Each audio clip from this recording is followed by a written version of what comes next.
ଆମେ ଆମ ସମାଜ। ଆଶା କରେ ପିଲାମାନେ ଆପଣମାନେ ଏ ଭିଡ଼ିଓଟିକୁ ଦେଖୁଥିବେ ଏବଂ ଯାହା ବି କିଛି ପଢ଼ିଅଛି ଆପଣ ବୁଝିବା ପାଇଁ ଚେଷ୍ଟା କରୁଥିବେ। ତେବେ ସମୟ ନଷ୍ଟ ନ କରିକି ଆମେ କ୍ଲାସ୍ଟିକୁ ଆରମ୍ଭ କରିବା। ଚାଲ ପିଲାମାନେ ମନ ଦେଇକି ଶୁଣ। ଆମେ ଓ ଆମ ସମାଜ। ଏଠି ଗୋଟେ ଗପ ଦିଆହେଇଛି ପିଲାମାନେ, ଛୋଟ ଗପଟି ଦିଆହେଇଛି। ଚାଲ ଆମେ ପଢ଼ିବା। କ'ଣ ଲେଖା ହେଇଛି ନା, ଖବରକାଗଜ ପଢ଼ୁ ପଢ଼ୁ ବାପା ମାଆଙ୍କୁ କହିଲେ ଜାଣିଲ ଗତ ଦୁନିଆରେ କାହିଁ କେତେ ଧନ ଜୀବନ ନଷ୍ଟ ହୋଇଛି। ଲୋକଙ୍କର ଘରଦ୍ୱାର ଭାସିଯାଇଛି, ଖାଇବାକୁ ଗଣ୍ଡେ ପାଉନାହାନ୍ତି। ସରକାରୀ ବେସରକାରୀ ସଂଗଠନମାନେ ସାହାଯ୍ୟ କରିବାକୁ ଆଗେଇ ଆସିଛନ୍ତି। ମୁଖ୍ୟମନ୍ତ୍ରୀଙ୍କ ରିଲିଫ୍ ପାଣ୍ଠିକୁ ଦାନ କରିବା ପାଇଁ ସର୍ବସାଧାରଣଙ୍କୁ ଅନୁରୋଧ କରାଯାଇଛି। ମୁଁ ଆଜି କିଛି ଟଙ୍କା ମନି ଅର୍ଡ଼ର କରିଦେଉଛି। ମା କହିଲେ, ନିଶ୍ଚୟ, ଏହା ତ ଆମର କର୍ତ୍ତବ୍ୟ। ଆମେ ସମାଜରେ ରହିଅଛେ, ପରସ୍ପର ସୁଖ ଦୁଃଖରେ ଭାଗି ହେବା ଉଚିତ। ସବୁ ଲୋକ ସବୁ ପରିବାର ସୁଖରେ ରହିଲେ ସିନା ଆମ ସମାଜ ତଥା ଆମ ଦେଶର ଉନ୍ନତି ହେବ। ତେବେ କ'ଣ ହେଇଛି ନା, ଗୋଟେ ଜାଗାରେ ବନ୍ୟା ହେଇଛି, ବହୁତ ଧନ ଜୀବନ ନଷ୍ଟ ହେଇଛି। ତ ସରକାର ମଧ୍ୟ ରିଲିଫ୍ ପାଣ୍ଠି ପ୍ରଦାନ କରୁଛି ଲୋକମାନଙ୍କୁ। ଆଉ ବାପା ମଧ୍ୟ କ'ଣ କରୁଛନ୍ତି ନା, ସିଏ ବି କିଛି ପଇସା ମନି ଅର୍ଡ଼ରରେ ଦେଇଛନ୍ତି। ତେବେ ମା କହିଲେ, ନିଶ୍ଚୟ, ଏହା ଆମର କର୍ତ୍ତବ୍ୟ।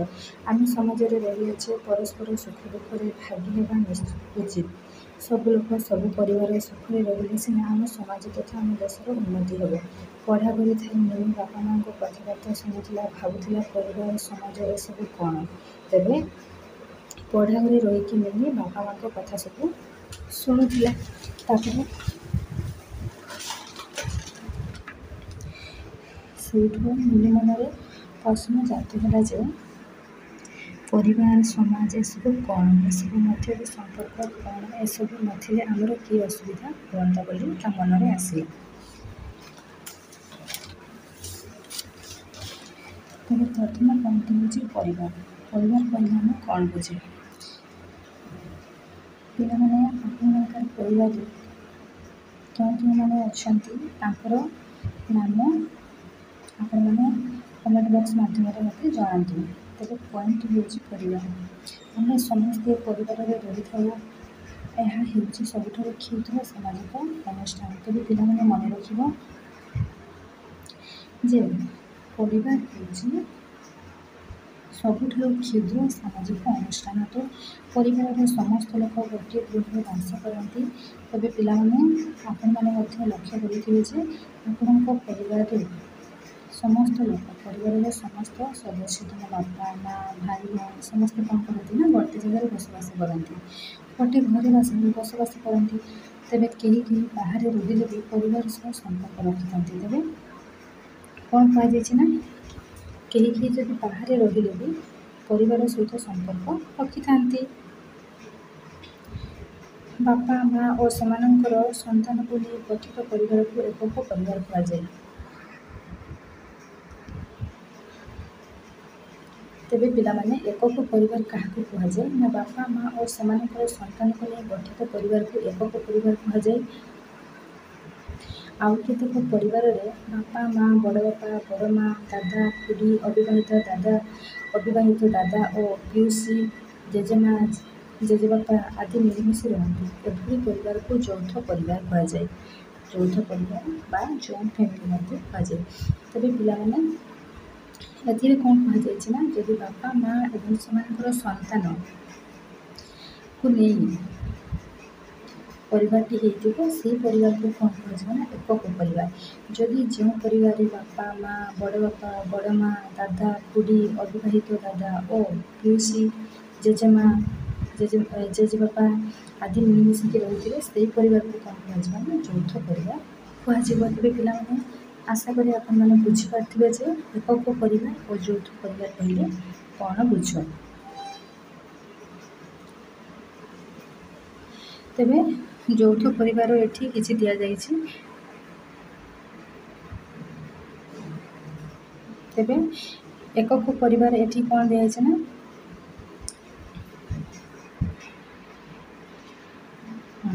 ପରବର୍ତ୍ତୀ ହେଉଛି ବଂଶ ରକ୍ଷା କରିବା।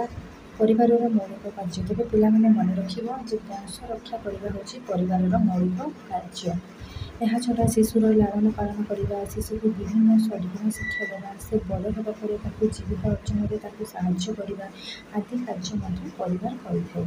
ପରିବାରର ଲୋକଙ୍କଠାରୁ ସଦ୍ଗୁଣ ଶିକ୍ଷା କରି ଶିଶୁଟି ଉତ୍ତମ ନାଗରିକ ହୋଇଥାଏ। ତେବେ ପିଲାମାନେ ପରିବାରଠାରୁ ଭଲ ଗୁଣ ଶିକ୍ଷା କରିକି ଶିଶୁଟି ଉତ୍ତମ ନାଗରିକ ହୋଇଥାଏ ଭବିଷ୍ୟତରେ। ମାନେ ପିଲାମାନେ ଆପଣମାନଙ୍କ ପରିବାରରେ ବା ଫ୍ୟାମିଲିରେ ନିହାତି ବାପା ମା' ଦାଦା ଖୁଡ଼ୀ ଏମାନେ ଭଲ ଭଲ କଥା କହୁଥିବେ, ଭଲ ଶିକ୍ଷା ଦେଉଥିବେ। ତ ସେଥିରୁ କ'ଣ ହେବ ନା ପରିବାରର ଲୋକମାନଙ୍କ ଠାରୁ ସଦ୍ଗୁଣ ଶିକ୍ଷା କରି ଶିଶୁଟି ଉତ୍ତମ ନାଗରିକ ହୋଇଥାଏ। ପରବର୍ତ୍ତୀ ପଏଣ୍ଟ ହେଉଛି ବଂଶ। ତେବେ ବଂଶ କହିଲେ ଆମେ କ'ଣ ବୁଝୁ? ତୁମେ ପୁରାଣରୁ ଯଦୁବଂଶ, କୁରୁବଂଶ ଆଦି ବିଷୟରେ ଶୁଣିଥିବ। ସେମିତି ଇତିହାସରେ ମୌର୍ଯ୍ୟ ବଂଶ, ପଲ୍ଲବ ବଂଶ, ଚାଲୁକ୍ୟ ବଂଶ ଓ ଗୁପ୍ତ ବଂଶ ଆଦି ବିଷୟରେ ପଢ଼ିଥିବ। ସାଧାରଣତଃ କେତେକ ପିଢ଼ିର ରକ୍ତ ସମ୍ପର୍କୀୟମାନଙ୍କୁ ନେଇ ବଂଶ ଗଠିତ। ତେବେ ବଂଶ କିପରି ଗଠିତ ନା ପିଲାମାନେ? କେତେକ ପିଢ଼ିର ରକ୍ତ ସମ୍ପର୍କୀୟମାନଙ୍କୁ ହିଁ ବଂଶ ଗଠିତ ହୋଇଥାଏ। ତେବେ ତୁମ ବାପା, ତୁମ ବଡ଼ ବାପା, ଦାଦାଙ୍କ ପରିବାର, ତୁମ ଜେଜେବାପାଙ୍କ ପରିବାରରୁ ସୃଷ୍ଟି ହୋଇଛି। ତେବେ ତୁମ ଜେଜେବାପା ଓ ତାଙ୍କର ଭାଇମାନଙ୍କ ପରିବାର ସେମାନଙ୍କ ବାପାଙ୍କ ଠାରୁ ସୃଷ୍ଟି ହୋଇଛି। ତେଣୁ ତୁମମାନଙ୍କ ମଧ୍ୟରେ ରକ୍ତ ସମ୍ପର୍କ ରହିଛି। ତୁମେ ସବୁ ଗୋଟିଏ ବଂଶର। ଗୋଟିଏ ବଂଶର ଲୋକମାନେ ପରସ୍ପରକୁ ସାହାଯ୍ୟ ଓ ସହଯୋଗ କରିଥାନ୍ତି। ମାନେ ଏଥିରେ କ'ଣ କୁହାଯାଇଛି ନା ପିଲାମାନେ, ଗୋଟିଏ ବଂଶର ଲୋକମାନେ ପରସ୍ପରକୁ ସାହାଯ୍ୟ ଏବଂ ସହଯୋଗ କରିଥାନ୍ତି। ବଂଶ ପରମ୍ପରା ଅନୁସାରେ ବିଭିନ୍ନ ଧାର୍ମିକ ଅନୁଷ୍ଠାନ, କ୍ରିୟାକର୍ମ ପାଳନ କରିଥାନ୍ତି। ବଂଶର ସଦସ୍ୟମାନଙ୍କ ମଧ୍ୟରେ ବିବାଦ ଉପୁଜିଲେ ବଂଶର ମୁରବୀ ସ୍ଥାନୀୟ ଲୋକମାନେ ଏହାର ସମାଧାନ କରିଥାନ୍ତି। ତେବେ କ'ଣ ହେଇଛି ନା, ବଂଶର ସଦସ୍ୟମାନଙ୍କ ମଧ୍ୟରେ ଯଦି ବିବାଦ ଉପୁଜିଲା କି ମିସ୍ଅଣ୍ଡରଷ୍ଟାଣ୍ଡିଂ ହେଲା, ତେବେ ବଂଶର ଯିଏ ମୁରବୀ ଥିବେ, ବଡ଼ ଯିଏ ଥିବେ, ବରିଷ୍ଠ ଯିଏ ଥିବେ, ସେ କ'ଣ କରନ୍ତି ନା ସ୍ଥାନୀୟ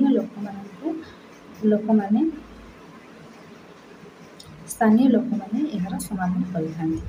ବଂଶ ବହୁ ପିଢ଼ିର ହୋଇଗଲେ ଏହାର ଲୋକ ସଂଖ୍ୟା ଅତ୍ୟଧିକ ହୋଇଯାଏ। ତେବେ ବଂଶ ବହୁ ପିଢ଼ିର ହୋଇଗଲେ କ'ଣ ହୁଏ ନା, ଏହାର ଲୋକ ସଂଖ୍ୟା ଅତ୍ୟଧିକ ହୋଇଯାଏ।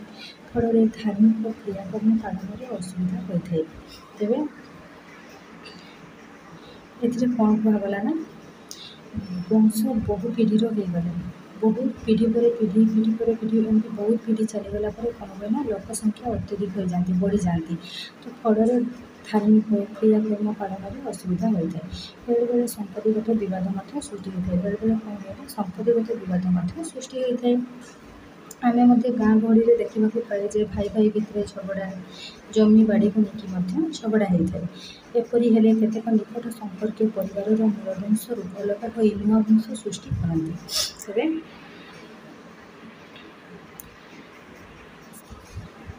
ତେବେ ଏପରି ହେଲେ କ'ଣ ହେବ ନା, ନିକଟ ସମ୍ପର୍କୀୟ ପରିବାରର ମୂଳ ବଂଶରୁ ଅଲଗା ହୋଇ ନୂଆ ବଂଶ ସେମାନେ ସୃଷ୍ଟି କରନ୍ତି। ମାନେ ସେଇ ବଂଶରୁ ସେମାନେ ଅଲଗା ହୋଇଯାଆନ୍ତି। ଏହାକୁ ବଂଶ ବିଭାଜନ କୁହାଯାଏ। ତେବେ ବଂଶ ବିଭାଜନ କାହାକୁ କୁହାଯାଏ ନା ପିଲାମାନେ, ଧାର୍ମିକ କ୍ରିୟାକର୍ମ ପାଳନରେ ଅସୁବିଧା ହୋଇଥାଏ। ବେଳେବେଳେ ସମ୍ପତ୍ତିଗତ ବିବାଦ ମଧ୍ୟ ସୃଷ୍ଟି ହୁଏ। ତେବେ କେତେକ ନିକଟ ସମ୍ପର୍କୀୟ ପରିବାରର ମୂଳ ବଂଶରୁ ଅଲଗା ହୋଇ ନୂଆ ବଂଶ ସୃଷ୍ଟି କରିବାକୁ ବଂଶ ବିଭାଜନ କୁହାଯାଏ। ବଂଶ ବିଭାଜନ ହେଉଥିଲେ ମଧ୍ୟ ସମଗ୍ର ବଂଶର ଏକ ସାଧାରଣ ପୂର୍ବପୁରୁଷ ଥାଏ। ପ୍ରତ୍ୟେକ ବଂଶର ଗୋତ୍ର ବିଭିନ୍ନ ପ୍ରକାର ଅଟେ। ତେବେ ପ୍ରତ୍ୟେକ ବଂଶର ଗୋତ୍ର ବିଭିନ୍ନ ପ୍ରକାର ଅଟେ। ଗୋତ୍ର ଅର୍ଥାତ୍ କୁଳ। ତେବେ ପିଲାମାନେ ମନେ ରଖିବ, ଗୋତ୍ରର ଅର୍ଥ ହେଉଛି କୁଳ, ପ୍ରବର୍ତ୍ତକ, ଋଷି। ବିଭିନ୍ନ ଋଷିଙ୍କୁ ନେଇ ବିଭିନ୍ନ ବଂଶ ଯେଉଁ ଋଷିଙ୍କୁ ନିଜର ବୋଲି ସମ୍ମାନ ଦିଅନ୍ତି ସେ ବଂଶର ଗୋତ୍ର ସେହି ଋଷି। ଯଥା କାଶ୍ୟପ, ଭରଦ୍ୱାଜ ଓ ନାଗଶ୍ୟ। ପିଲାମାନେ ଆପଣଙ୍କର କେଉଁ ଗୋତ୍ର, ତ ଆପଣ କମେଣ୍ଟ ମାଧ୍ୟମରେ ମୋତେ ନିହାତି ଜଣାଇବେ। ଏଠି କ'ଣ ଦିଆଯାଇଛି ନା ଗୋଟେ ବକ୍ସରେ, ନା ହିନ୍ଦୁମାନଙ୍କର ବଂଶ ସାଧାରଣତଃ ପିତୃବଂଶୀୟ ଅଟେ। ତେବେ ହିନ୍ଦୁମାନଙ୍କ ପରିବାରରେ ବିଶେଷ କରି ମୁଖ୍ୟତଃ ବାପା ହିଁ ମୁଖ୍ୟ ଅଟନ୍ତି। ଝିଅଟି ଯେଉଁ ପରିବାରରେ ବିବାହ କରେ ସେହି ପରିବାରଟି ଯେଉଁ ବଂଶର ସେହି ବଂଶ ଅନ୍ତର୍ଭୁକ୍ତ ହୁଏ। ତେବେ ଝିଅମାନଙ୍କର କ'ଣ ହୁଏ ନା, ଯେତେବେଳେ ବାହାଘର ହୋଇଯାଏ ସେମାନେ ଯେଉଁଠି ଜନ୍ମ ହୋଇଥାନ୍ତି, ବାହାଘର ତାଙ୍କର ଯେଉଁ ଜାଗାରେ ହୁଏ ପରବର୍ତ୍ତୀ ସମୟରେ ସେହି ବଂଶର ବୋଲି ସେ ଧରି ନିଆଯାଏ। ଅନ୍ୟ ବଂଶରୁ ଆସିଥିବା ପୋଷ୍ୟ ସନ୍ତାନ ଯେଉଁ ପରିବାରକୁ ଆସେ ସେହି ପରିବାରର ବଂଶ ଅନ୍ତର୍ଭୁକ୍ତ ହୁଏ। ପ୍ରତ୍ୟେକ ବଂଶର ଗୋତ୍ର ଥାଏ। କେତେକ ଗୋତ୍ର ହେଉଛି କାଶ୍ୟପ, ଭରଦ୍ୱାଜ ଓ ନାବସ୍ୟ। ତେବେ ଏଠି କ'ଣ ହେଇଛି, ସାଙ୍ଗମାନଙ୍କ ସହ ଆଲୋଚନା କରି ଅନ୍ୟ ଗୋତ୍ରଗୁଡ଼ିକର ନାମ ଲେଖ। ତେବେ ପିଲାମାନେ ପରବର୍ତ୍ତୀ ପଏଣ୍ଟଟି ହେଉଛି ଜନଜାତି। ତେବେ ଆସନ୍ତାକାଲି ଆମେ ଜନଜାତି ବିଷୟରେ ପଢ଼ିବା। ଆଶା କରେ ଆପଣମାନଙ୍କୁ ଏହି ଭିଡ଼ିଓଟି ଭଲ ଲାଗିଥିବ। ଯଦି ଭିଡ଼ିଓଟି ଭଲ ଲାଗିଥିବ ଭିଡ଼ିଓଟିକୁ ଲାଇକ୍, ସେୟାର ଏବଂ ଚ୍ୟାନେଲକୁ ସବସ୍କ୍ରାଇବ୍ କରିବା ପାଇଁ ଜମା ଭୁଲିବେନି ପିଲାମାନେ। ତେବେ ପରବର୍ତ୍ତୀ କ୍ଲାସ୍ରେ ଆମେ ଜନଜାତିରୁ ଆରମ୍ଭ କରିବା। ତେବେ ରହୁଛି ପିଲାମାନେ, ଥ୍ୟାଙ୍କ ୟୁ, ଜୟ ଜଗନ୍ନାଥ।